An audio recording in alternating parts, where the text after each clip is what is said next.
We passed through an interminable series of stairs and corridors following le Mestre. You lose all sense of direction in this labyrinth, I muttered to Morange. Worse still, you will lose your head, answered my companion sotto voce. This old fool is certainly very learned, but God knows what he is driving at. However, he has promised that we are soon to know. Le Mestre had stopped before a heavy dark door, all encrusted with strange symbols. Turning the lock with difficulty, he opened it. Enter, gentlemen, I beg you, he said. A gust of cold air struck us full in the face. The room we were entering was chill as a vault.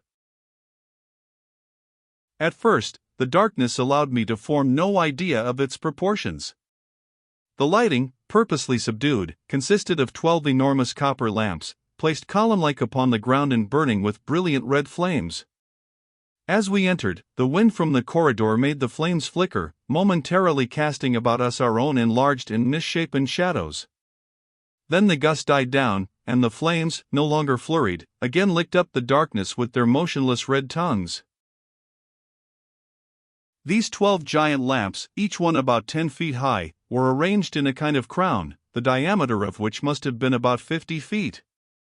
In the center of this circle was a dark mass, all streaked with trembling red reflections. When I drew nearer, I saw it was a bubbling fountain. It was the freshness of this water which had maintained the temperature of which I have spoken. Huge seats were cut in the central rock from which gushed the murmuring, shadowy fountain. They were heaped with silky cushions. 12 incense burners, within the circle of red lamps, formed a second crown, half as large in diameter. Their smoke mounted toward the vault, invisible in the darkness, but their perfume, combined with the coolness and sound of the water, banished from the soul all other desire than to remain there forever. Le Mestre made us sit down in the center of the hall, on the cyclopean seats. He seated himself between us. In a few minutes, he said, your eyes will grow accustomed to the obscurity. I noticed that he spoke in a hushed voice, as if he were in church. Little by little, our eyes did indeed grow used to the red light. Only the lower part of the great hall was illuminated. The whole vault was drowned in shadow and its height was impossible to estimate. Vaguely, I could perceive overhead a great smooth gold chandelier, flecked, like everything else, with somber red reflections. But there was no means of judging the length of the chain by which it hung from the dark ceiling. The marble of the pavement was of so high a polish, that the great torches were reflected even there. This room, I repeat, was round a perfect circle of which the fountain at our backs was the center. We sat facing the curving walls. Before long, we began to be able to see them. They were of peculiar construction, divided into a series of niches, broken, ahead of us, by the door which had just opened to give us passage, behind us, by a second door, a still darker hole which I divined in the darkness when I turned around. From one door to the other, I counted 60 niches, making, in all, 120. Each was about 10 feet high. Each contained a kind of case, larger above than below, closed only at the lower end. In all these cases, except two just opposite me, I thought I could discern a brilliant shape, a human shape certainly, something like a statue of very pale bronze. In the arc of the circle before me, I counted clearly 30 of these strange statues. What were these statues? I wanted to see. I rose. Le Mestre put his hand on my arm. In good time, he murmured in the same low voice, all in good time. The professor was watching the door by which we had entered the hall, and from behind which we could hear the sound of footsteps becoming more and more distinct. It opened quietly to admit 3 Tuareg slaves. 2 of them were carrying a long package on their shoulders, the third seemed to be their chief. At a sign from him, they placed the package on the ground and drew out from one of the niches the case which it contained. "You may approach, gentlemen," said M. Lemestre. He motioned the three Tuareg to withdraw several paces. "You asked me, not long since, for some proof of the Egyptian influence on this country," said M. Lemestre. "What do you say to that case, to begin with?" As he spoke, he pointed to the case that the servants had deposited upon the ground after they took it from its niche. Morange uttered a thick cry. We had before us one of those cases designed for the preservation of mummies. The same shiny wood, the same bright decorations, the only difference being that here Tifinagh writing replaced the hieroglyphics. The form, narrow at the base, broader above, ought to have been enough to enlighten us. I have already said that the lower half of this large case was closed, giving the whole structure the appearance of a rectangular wooden shoe. M. Lemestre knelt and fastened on the lower part of the case a square of white cardboard, a large label, that he had picked up from his desk, a few minutes before, on leaving the library. "You may read," he said simply, but still in the same low tone. I knelt also, for the light of the great candelabra was scarcely sufficient to read the label where, nonetheless, I recognized the professor's handwriting. It bore these few words, in a large round hand. Number 53. Major Sir Archibald Russell. Born at Richmond, July 5, 1860. Died at Ahaggar, December 3, 1896. I leapt to my feet. "Major Russell!" I exclaimed. "Not so loud, not so loud," said M. Lemestre. "No one speaks out loud here." "The Major Russell," I repeated, obeying his injunction as if in spite of myself, "who left Khartoum last year, to explore Sokoto?" "The same," replied the professor. "And where is Major Russell?" "He is there," replied M. Lemestre. The professor made a gesture. The Tuareg approached. A poignant silence reigned in the mysterious hall, broken only by the fresh splashing of the fountain. The three Negroes were occupied in undoing the package that they had put down near the painted case. Weighed down with wordless horror, Morange and I stood watching. Soon, a rigid form, a human form, appeared. A red gleam played over it. We had before us, stretched out upon the ground, a statue of pale bronze, wrapped in a kind of white veil, a statue like those all around us, upright in their niches. It seemed to fix us with an impenetrable gaze. "Sir Archibald Russell," murmured M. Lemestre slowly. Morange approached, speechless, but strong enough to lift up the white veil. For a long, long time he gazed at the sad bronze statue. "A mummy, he said finally. "You deceive yourself, sir, this is no mummy." "Accurately speaking, no," replied M. Lemestre. "This is not a mummy." "Nonetheless, you have before you the mortal remains of Sir Archibald Russell. I must point out to you, here, my dear sir, that the processes of embalming used by Antonia differ from the processes employed in ancient Egypt. Here, there is no natron, nor bands, nor spices. The industry of Ahaggar, in a single effort, has achieved a result obtained by European science only after long experiments. Imagine my surprise, when I arrived here and found that they were employing a method I supposed known only to the civilized world." M. Lemestre struck a light tap with his finger on the forehead of Sir Archibald Russell. It rang like metal. "It is bronze," I said. "That is not a human forehead, it is bronze."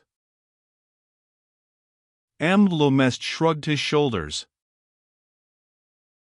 "It is a human forehead, he affirmed curtly, and not bronze. Bronze is darker, sir. This is the great unknown metal of which Plato speaks in the Critias, and which is something between gold and silver. It is the special metal of the mountains of the Atlantides. It is orichalc. Bending again, I satisfied myself that this metal was the same as that with which the walls of the library were overcast. It is orichalc, continued M. Lemestre. You look as if you had no idea how a human body can look like a statue of orichalc. Come, Captain Morange, you whom I gave credit for a certain amount of knowledge, have you never heard of the method of Dr. Variat, by which a human body can be preserved without embalming? Have you never read the book of that practitioner? 11. He explains a method called electroplating. The skin is coated with a very thin layer of silver salts, to make it a conductor. The body then is placed in a solution of copper sulfate, and the polar currents do their work. The body of this estimable English major has been metallized in the same manner, except that a solution of orichalc sulfate, a very rare substance, has been substituted for that of copper sulfate. Thus, instead of the statue of a poor slave, a copper statue, you have before you a statue of metal more precious than silver or gold, in a word, a statue worthy of the granddaughter of Neptune. M. Lemestre waved his arm. The black slaves seized the body. In a few seconds, they slid the orichalc ghost into its painted wooden sheath. That was set on end and slid into its niche, beside the niche where an exactly similar sheath was labeled number 52. Upon finishing their task, they retired without a word. A draught of cold air from the door again made the flames of the copper torches flicker and threw great shadows about us. Morange and I remained as motionless as the pale metal specters which surrounded us. Suddenly I pulled myself together and staggered forward to the niche beside that in which they just had laid the remains of the English major. I looked for the label. Supporting myself against the red marble wall, I read, Number 52. Captain Laurent Deline. Born at Paris, July 22, 1861. Died at a Hagar, October 30, 1896. Captain Deline, murmured Morange. He left Columbeacher in 1895 for Timimoun and no more has been heard of him since then. Exactly, said M. Lemestre, with a little nod of approval.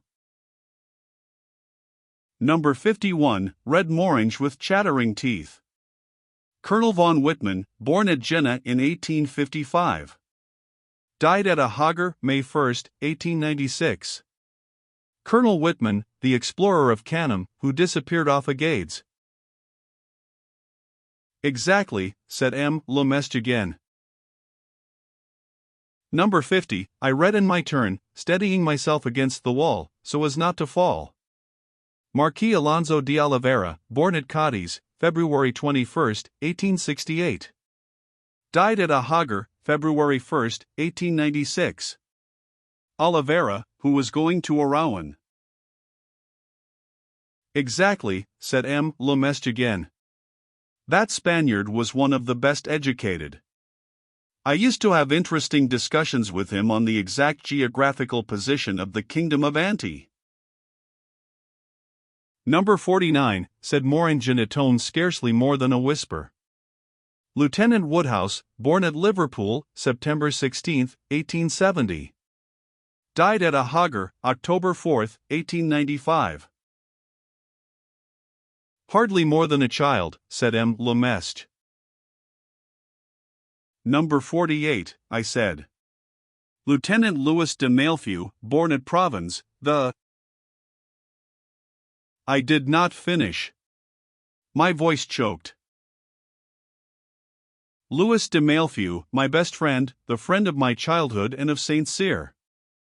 I looked at him and recognized him under the metallic coating. Louis de Malefeu. I laid my forehead against the cold wall and, with shaking shoulders, began to sob. I heard the muffled voice of Morange speaking to the professor. Sir, this has lasted long enough. Let us make an end of it. He wanted to know, said M. Lemestre. What am I to do? I went up to him and seized his shoulders. What happened to him? What did he die of? Just like the others, the professor replied, just like Lieutenant Woodhouse, like Captain Deline, like Major Russell, like Colonel von Whitman, like the 47 of yesterday and all those of tomorrow. Of what did they die? Morange demanded imperatively in his turn. The professor looked at Morange. I saw my comrade grow pale. Of what did they die, sir? They died of love. And he added in a very low, very grave voice. Now you know. Gently and with a tact which we should hardly have suspected in him, M. Lemestre drew us away from the statues. A moment later, Morange and I found ourselves again seated, or rather sunk among the cushions in the center of the room. The invisible fountain murmured its plaint at our feet. Lemestre sat between us. Now you know, he repeated. You know, but you do not yet understand. Then, very slowly, he said, You are, as they have been, the prisoners of Antonia. And vengeance is due Antonia. Vengeance, said Morange, who had regained his self-possession. For what, I beg to ask? What have the lieutenant and I done to Atlantis? How have we incurred her hatred? It is an old quarrel, a very old quarrel, the professor replied gravely. A quarrel which long antedates you, M. Morange. Explain yourself, I beg of you, professor. You are man. She is a woman, said the dreamy voice of M. Lemestre. The whole matter lies there. Really, sir, I do not see, we do not see. You are going to understand. Have you really forgotten to what an extent the beautiful queens of antiquity had just cause to complain of the strangers whom fortune brought to their borders? The poet, Victor Hugo, pictured their detestable acts well enough in his colonial poem called La Fille d'Otidi. Wherever we look, we see similar examples of fraud and ingratitude. These gentlemen made free use of the beauty and the riches of the lady. Then, one fine morning, they disappeared. She was indeed lucky if her lover, having observed the position carefully, did not return with ships and troops of occupation. Your learning charms me, said Morange. Continue. Do you need examples? Alas! They abound. Think of the cavalier fashion in which Ulysses treated Calypso, Diomedes Calero. What should I say of Theseus and Ariadne? Jason treated Medea with inconceivable lightness. The Romans continued the tradition with still greater brutality. Aeneas, who has many characteristics in common with the Reverend Spartak, treated Dido in a most undeserved fashion. Caesar was a laurel-crowned blackguard in his relations with the divine Cleopatra. Titus, that hypocrite Titus, after having lived a whole year in Idumea at the expense of the plaintive Berenice, took her back to Rome only to make game of her. It is time that the sons of Japhet paid this formidable reckoning of injuries to the daughters of Shem. A woman has taken it upon herself to re-establish the great Hegelian law of equilibrium for the benefit of her sex. Separated from the Aryan world by the formidable precautions of Neptune, she draws the youngest and bravest to her. Her body is condescending, while her spirit is inexorable. She takes what these bold young men can give her. She lends them her body, while her soul dominates them. She is the first sovereign who has never been made the slave of passion, even for a moment. She has never been obliged to regain her self-mastery, for she never has lost it. She is the only woman who has been able to disassociate those two inextricable things, love and voluptuousness. M. Lemestre paused a moment and then went on. Once every day, she comes to this vault. She stops before the niches, she meditates before the rigid statues, she touches the cold bosoms, so burning when she knew them. Then, after dreaming before the empty niche where the next victim soon will sleep his eternal sleep in a cold case of orichalk, she returns nonchalantly where he is waiting for her. The professor stopped speaking. The fountain again made itself heard in the midst of the shadow. My pulses beat, my head seemed on fire. A fever was consuming me. And all of them, I cried, regardless of the place, all of them complied. They submitted.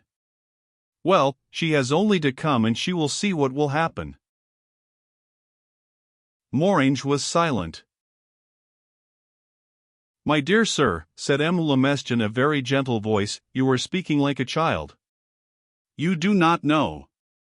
You have not seen Antonia. Let me tell you one thing, that among those, and with a sweeping gesture he indicated the silent circle of statues, there were men as courageous as you and perhaps less excitable. I remember one of them especially well, a phlegmatic Englishman who now is resting under number 32. When he first appeared before Antonia, he was smoking a cigar. And, like all the rest, he bent before the gaze of his sovereign. Do not speak until you have seen her. A university training hardly fits one to discourse upon matters of passion, and I feel scarcely qualified, myself, to tell you what Antonia is. I only affirm this, that when you have seen her, you will remember nothing else. Family, country, honor, you will renounce everything for her. Everything? Asked Morange in a calm voice. Everything, Lemestre insisted emphatically. You will forget all, you will renounce all. From outside, a faint sound came to us. Lemestre consulted his watch. In any case, you will see. The door opened. A tall white targa, the tallest we had yet seen in this remarkable abode, entered and came toward us. He bowed and touched me lightly on the shoulder. Follow him, said M. Lemestre. Without a word, I obeyed.